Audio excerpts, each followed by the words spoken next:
What's up? Oh, nothing much, dude. I think we're about to get your rain, and I'm tired. So for all you people who notice I yawn a lot in the past, I'm going to yawn a whole lot because I'm not sure when your guys' day starts, but mine starts at 4:20 in the morning. So it's a long day. And it's 4:20 because you've been getting your workout on? Yeah, pretty much. The alarm goes off at 4:20. I'm out the door by 4:50, and I'm stretching by 5 o'clock a.m. You know what's... I was going to talk to you, but I don't know, you, George, and all you people out there that work out. Like, I've been, ever since I got it off the bodybuilding kick, and, I told you how I was going to, like, try to downsize. Mm-hmm. And so I'm like, all right, I want to spare muscle. I want to come down, but I don't want to be doing all my aerobic training where it becomes anaerobic and I get my heart rate out of the fat burning zone, And for all you people who don't understand that, that's when you're keeping your heart rate in between 60 and 70% of your maximum heart rate. And once you go above that or below that, you're out of that fat burning zone. So I got this thing. You guys can see it. It's called the Adidas miCoach. It's a heart monitor, and dude, you gotta snag one up because it's actually so cool. I actually strapped this monitor around my chest, and it sits underneath my shirt, and obviously it monitors my heart rate while I'm working out. But it actually has these 4 levels where it tells you, based on what you want to do, it has a coach that's actually speaking to you, saying like, dude, you're out of your heart rate zone. You know what I mean? Let me tell you right now. And for all you people who are athletes or have played football, there's this thing called an Indian run. I'm sure Kevin's done them. I've done them. It's you get in the line, and the guy from the back has to sprint to the front. So you have to accelerate. And during that acceleration, I'm sure you'd see your heart rate go up. Well, Kevin asked me if I worked out today, and it sounds like that heart monitor would have been perfect because there were 3 of us who had to run a mile. And while we ran a mile, we took turns carrying a 20-pound medicine ball. Yeah, and that's the thing, that's you see where your heart rate's going. I mean, and the cool thing about this monitor, it can strap on you have an application that you can put on your iPhone or your smartphone, Android, and sync it. Yeah, your Android, and just sync it to it via Bluetooth. So it communicates with your phone. You can see everything visually, what's happening during the course of your workouts.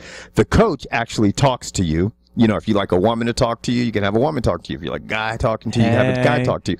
But they not only do they have the regular heart monitor, but they have a couple more products. You guys have to go over, Google miCoach or go over. I'll put the links below in the description page, and I'll also have some annotations where to go. But they have another product that's sports specific. So like if you play basketball, you wear it while you're playing basketball, and you can sit there and see what your performance is like, and you can get on and see what your performance is like compared to everybody else who's on blogs.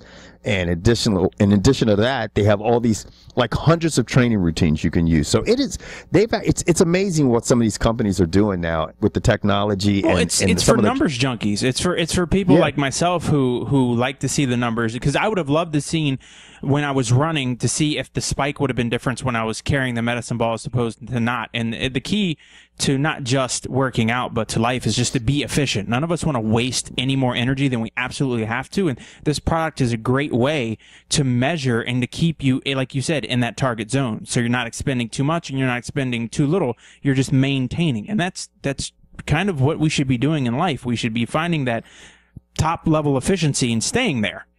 And that's the part where people fail so much, because they're trying to, if you're an endurance athlete, that's one thing. But if you're saying, okay, I want to build muscle, or if I want to spare muscle, then during the course of your workouts, you don't want your heart rate going up above 70% of your maximum heart rate. You just don't want that to happen.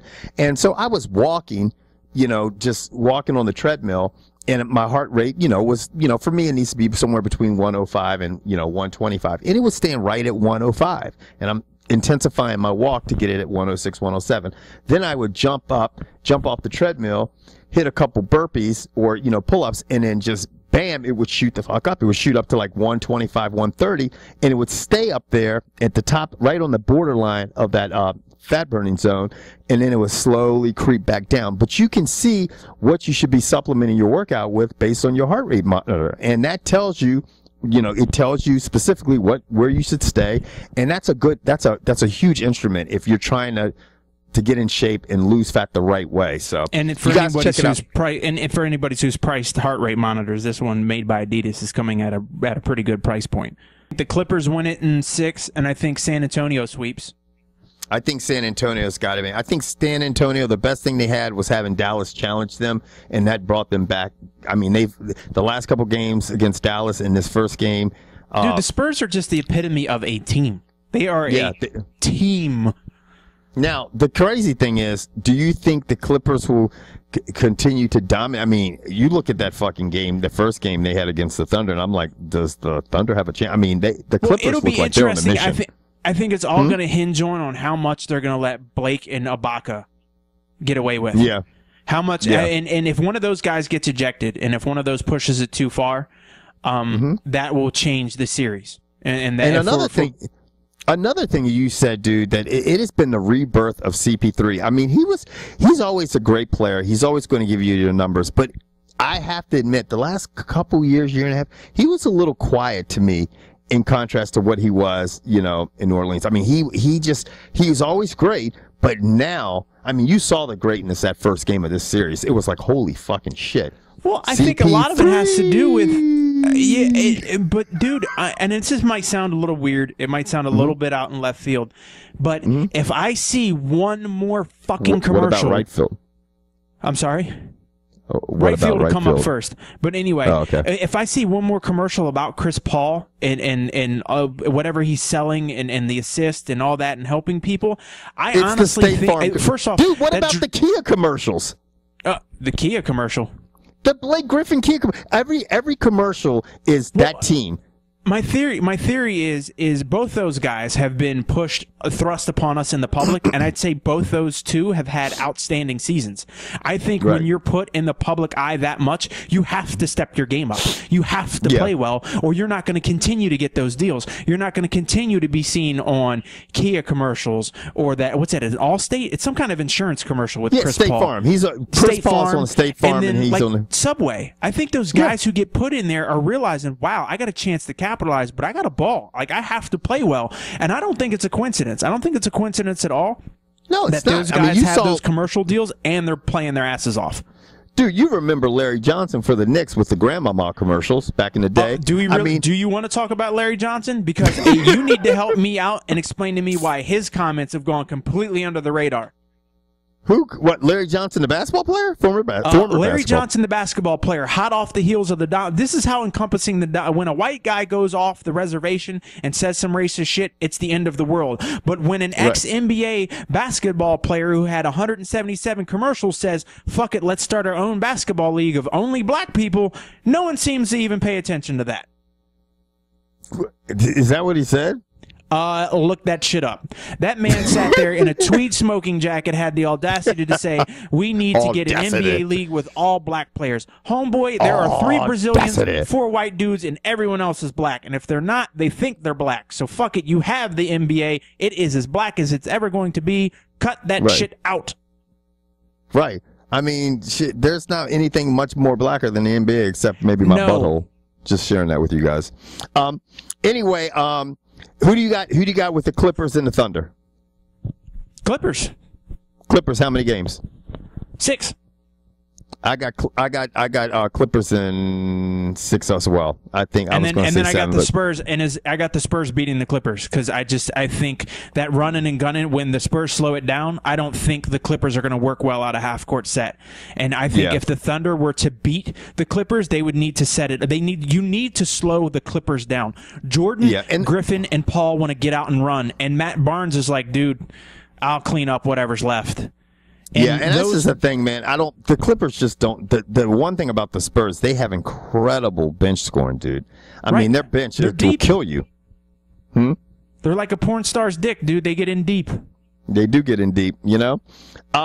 Okay, so you got the Clippers beating the Spurs, and I got the Spurs in the finals. I got the Spurs playing the Heat in the finals.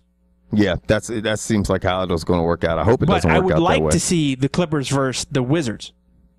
Yeah, I would like to see the Spurs versus the Wizards.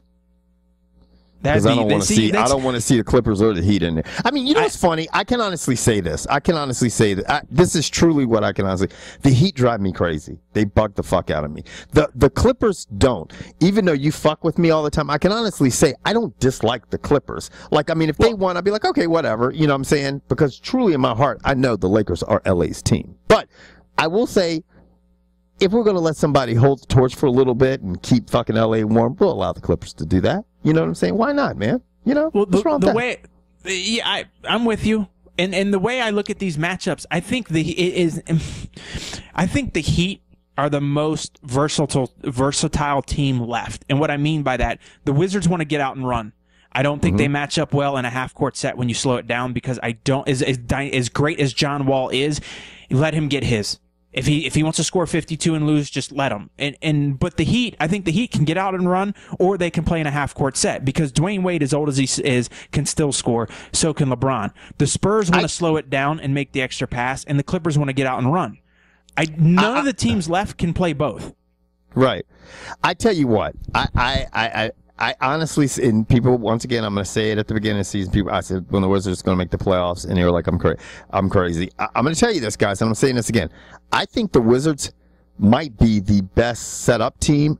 I think just quite the opposite. I think they have a great inside game, a great perimeter game with those guys shooting threes and stuff, and they having Gortat and Nene inside banging it. I think they can run up and down the court. I think they can slow it down and get the ball inside to those guys. Those guys are physical as shit.